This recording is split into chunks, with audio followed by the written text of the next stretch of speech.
بسم الله، اللهم صل وسلم وبارك على سيدنا محمد وعلى آله وصحبه أجمعين.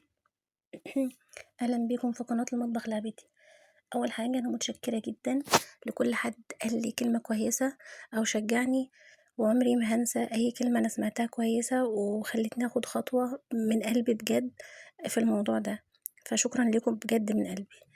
آم، النهاردة احنا المرة اللي فاتت عملنا اللحمة، فاللحمة دي بتتاكل مع نوع رز كده معين بيبقى حلو جدا جنبها، والرز سهل. يعني انا منزله اصلا كل حاجه نزلتها سهله. فالرز ده مكوناته اصلا رز ولسان عصفور وشعريه وملح وسمنه وزيت. بس مقادير الرز ولسان العصفور الاتنين، التلات الرز والشعريه ولسان العصفور التلاته قد بعض. يعني لو هتعملي كوبايه شعريه هيبقى كوبايه لسان عصفور وكوبايه رز. الرز ده هيبقى مغسول ومتصفي عشان نعرف نحمره كويس ما ياخدش وقت في التحمير. انا حطيت شويه زيت، وحطيت شعريه وسنه ملح صغيره عشان يبقى اللون متساوي، يبقى اللون متوزع حلو. وهقلب طبعا باستمرار. انا عايزاه ياخد اللون الذهبي الغامق شويه بس مش بني، يعني ما نغمقش قوي عشان لما بيغمق بيمرر. فاحنا عايزين اللون يبقى حلو. واللي بيتحمر انا بحمر في طاسه واحده بس، واللي بيتحمر بحطه في الحله اللي انا هطبخ فيها. وبعد كده هنزل بلسان العصفور وبرده نفس الفكره، هحط شويه زيت واحط سنه ملح صغيره وافضل اقلب فيه لحد ما ياخد نفس اللون، وبعدين نحطه على الشعريه.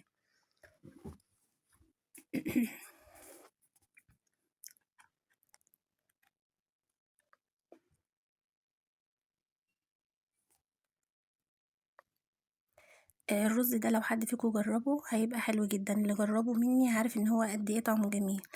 وطعمه بيبقى حلو جدا على فكرة، بيتعمل برضو في الافراح. طعمه بيبقى حلو جدا برضو مع نوع اللحمة اللي انا كنت عاملاه. وبيبقى حلو لو هتعملي جنبه خضار، بيبقى حلو قوي جنب طاجن البطاطس او صينية بطاطس في الفرن، بيبقى تحفة. واحنا ممكن نحط عليه مكسرات بس انا ما حطيتش، انا عملتها المرة دي من غير مكسرات عشان تبقى الحاجة كده خفيفة وسهلة علينا وعليكم. فايه اللي حابب يجرب حاجة يجربها وما يعقدش نفسه يعني. ويا رب اللي يجربها يقول ان هو جربها وطلعت حلوة.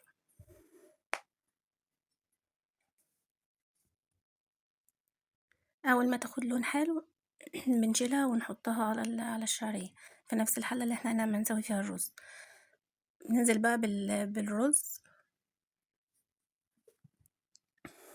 انا غسلته وصفيته عشان يتعمل بسرعة. لما بيبقى مغسول لسه بياخد وقت على ما يتحمر، فبيتعبنا في التحمير.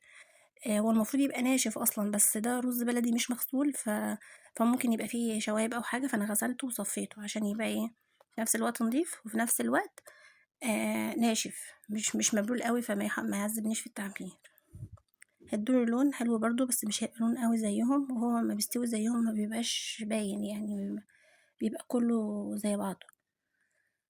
انا اصلا لو تلاحظوا ان انا محاوله اقلل الزيت على قد ما اقدر. اصلا المفروض في المطاعم او في الافراح بيكتروا الزيت قوي وبعدين بيصفوا الحاجه، انا اصلا مش محتاجه اصفي الحاجه. ما شاء الله الحاجه مفيش فيها زيت كتير، وانا لسه هحط عليها معلقه سمنه بلدي عشان يبقى فيها ريحه وطعم السمنه البلدي. بس وانا بسويها وانا بحط الميه هبقى احط معلقه سمنه بلدي مع الملح. اسهل وصفه رز واطعم من وصفه رز ممكن تتعمل الرز ده تحفه.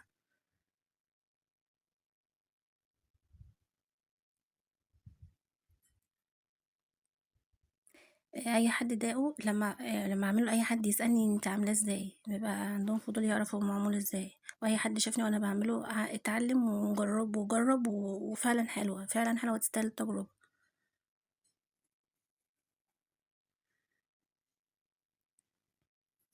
نحاول نحمره كويس على قد ما نقدر وبعدين نحطه بقى على بقيه الحاجه.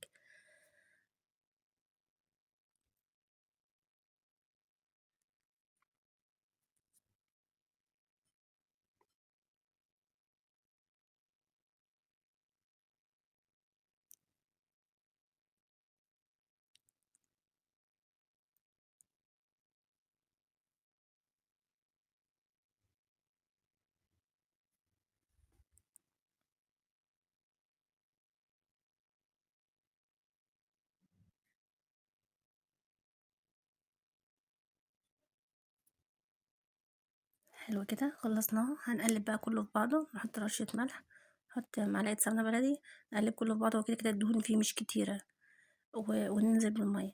هو انا ممكن نحط مية مغلية، بس انا محطتش مية مغلية، حطيت مية عادية.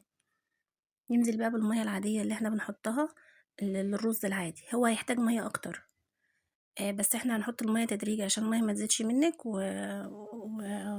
ما تزيدش منك ويطلع معجن. هو عمره ما هيعجن عامة يعني، بس لو المية زيادة اوي هيعجن، لان ما شاء الله بيبقى مفرفر وجميل يعني. انا حتى لو انت كبستيه كده في طبق ياخد شكل وكده، من انواع الرز اللي ما بياخدش شكل، بتلاقيه بعد شوية خلاص فرش في الطبق، فمن كتر ما هو مفلفل وجميل وريحته بتبقى قلب الشارع.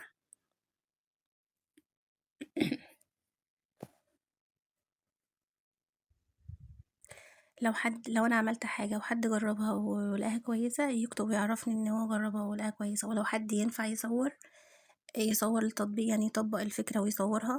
هو انا اصلا مش جايبة حاجة مخفية يعني، الرز ده في ناس كتير عارفاه، بس في ناس كتير ما تعرفوش برضو، فلو حد حب يجربه ويوريني ويصور لي وانا هنزل الصورة بتاعته.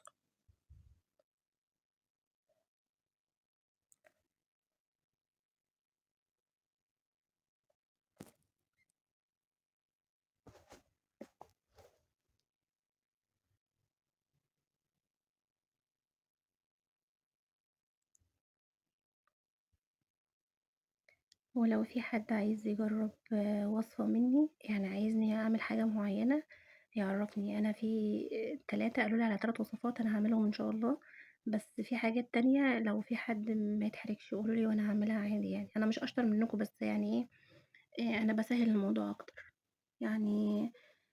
انا حاسة ان كل حاجة سهلة الحمد لله يعني.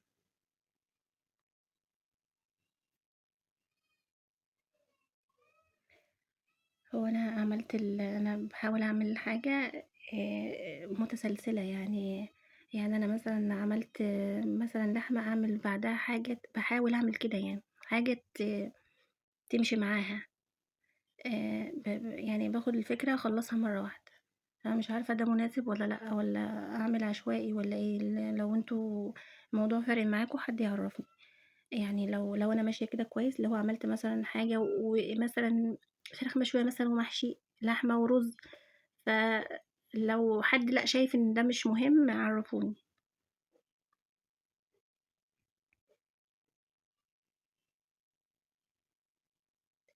إحنا طبعًا في المرحلة ديًّا هو الرز نشف وكل حاجة ومهدية عليه خالص، بس ممكن يكون محتاج مَيّة، اللي بيبين إن هو محتاج مَيّة والّا لأ حبّاية الرز، بتبقى باينة إن هي لسه محتاجة مَيّة، الرز بالذات. بتحطّي مَيّة بالراحة وبتقلّبي كلّه في بعضه وتسيبيه شوية، وبعدين تروحي تبُصّي تشوفيها استوت وبقت شكلها حلو ومستوية وشكلها كويس، والّا لسه فيها حاجة مش طبيعية لسه ناشفة شوية. بتهدّي عليه خالص وبتسيبيه براحته، زي أي نوع رُز عادي سهل جدًا. هي الفكرة بس في التحمير اللي في الأول، والتعب كلّه في التحمير اللي في الأول، إنّما في العادي هو رُز، في الأول وفي الآخر رُز.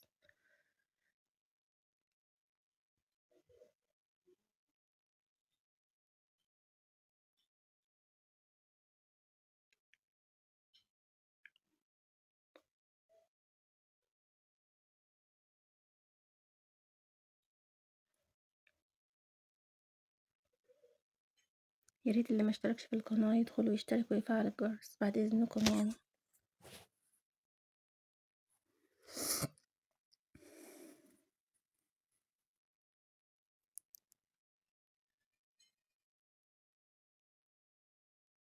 بعد كده مش هينفع تقريبًا يعني مش هينفع أعمل وصفة واحدة في فيديو واحد، يعني كان المفروض عملت الرز واللحمة في فيديوهين، بس كنت هابقى حاسة إن أنا كنت هابقى لابخاكم و وأنتم مش مركزين، أو أنا يعني مش هاعرف أوصّل المعلومة، كنت حاسة كده يعني.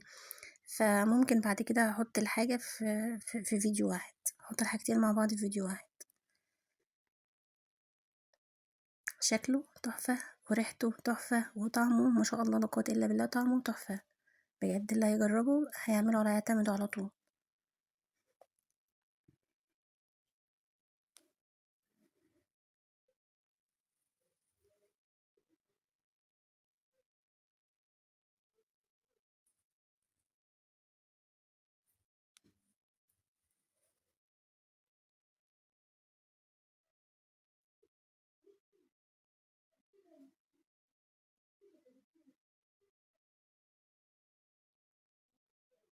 خلاص هو كده خلص، انا بس بغرفه في طبق. آه، البتاعة كانت سخنة قوي ما شاء الله. شكله والله يتاكل حافي اصلا من غير اي حاجة. شكرا جدا.